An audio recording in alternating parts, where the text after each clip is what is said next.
Okay, Saltburn. This one's very obvious, but Oliver's dad's death rock not going into the water just foreshadows that he was never actually dead.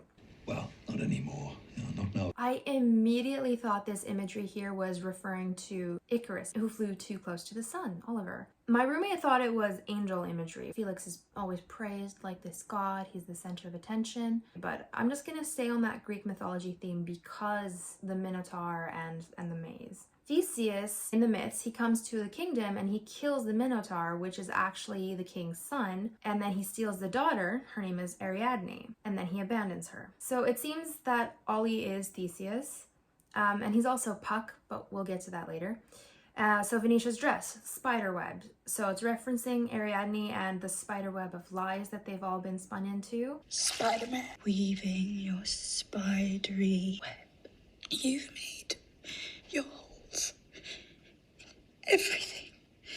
You'll eat us from the inside out. I just want to say, I don't know why Venetia says all of this, because she doesn't actually know just the depths with which he has eaten a hole into her family. So I just don't know what makes her think this. Midsummer Night's Dream. In the play, there's a character named Bottom. So he thinks he's perfect, yet he makes mistakes and embarrasses himself. And then his head turns into the head of an ass, a donkey. Okay, very obviously, Farley is Bottom. And I think that might also be a double entendre to being submissive to Oliver. Puck is the character in the play that orchestrates all these like little tricks and games. He is doing all these sometimes cruel things to others, and like he's kind of a jerk. So of course this is Ollie, and I'm not actually super sure why he has these big antlers versus Puck's like little horns, or even the Minotaur's horns. Is it like a deer in the headlights that we think he's like innocent turned predator? I'm not sure. I do think there's something else it's referencing. It could just be for the visuals, but I think knowing after watching Fennell's interviews, I do think the director had something more specific in mind. And I don't actually think that the movie is referencing this. I'm just saying, visually, as soon as I saw this pig being roasted, I was like, those bright eyes look like Oliver's eyes. Beautiful eyes. And then immediately, I don't know, seeing the pig, the horns, it made me think of this grotesque book, Lord of the Flies, which is where, I don't know, these characters, their humanity flies out the window for self-preservation. All right, so back to Midsummer Night's Dream. Mom is like Titania. She is a strong-willed, independent woman who gets tricked and falls for someone who's at the bottom of the barrel. Pun intended, bottom is the character. Like one of the first things that we see in the castle is this fly trap.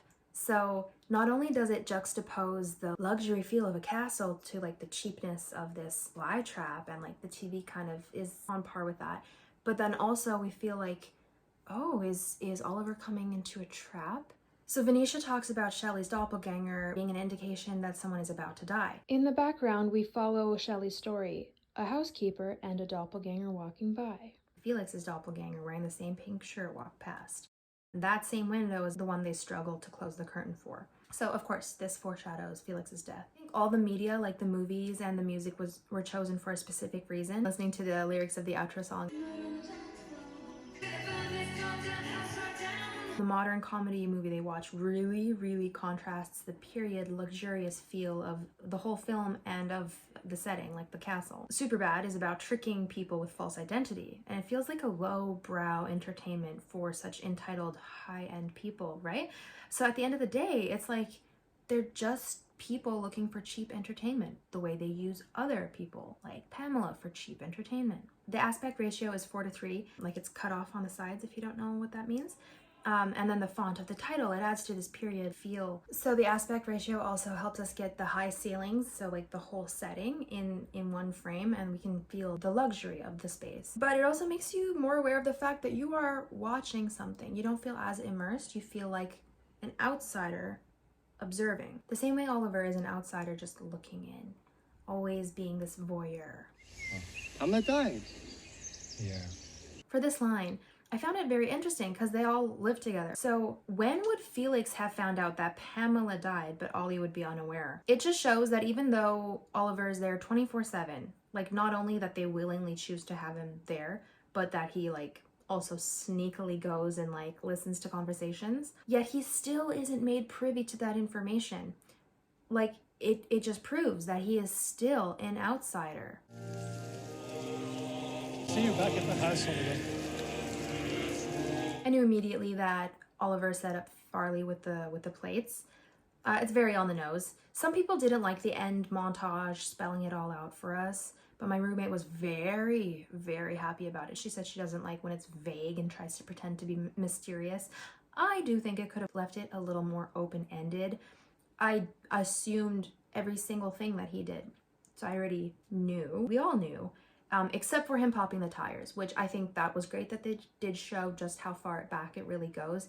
And I think it could possibly even go further back because he already seemed to know to look for Felix while looking out the windows at him. That's the only thing that I think they should have kept in, but the rest I don't know if they needed to spell it out that much for us. I definitely thought it was a shocking movie, and I do enjoy media like Beau is Afraid, Mandy, Black Mirror. Like, it's not out there, but yeah, objectively, it's not something you want to watch with your parents. So it's appropriately shocking without being like gratuitous. It's organic writing. It felt natural and it didn't feel like, oh, we're just like throwing in shock factor things to freak you out. For example, I think it would have started maybe being on the gratuitous side if Oliver had been sexual with Elspeth's body there. And they hint at it just enough for you to understand the underlying tone without it being over the top. It's just a nice, balanced amount of shock for me. I think it's a really beautiful movie because it was so naturally written and acted. I just think it was really, really well done.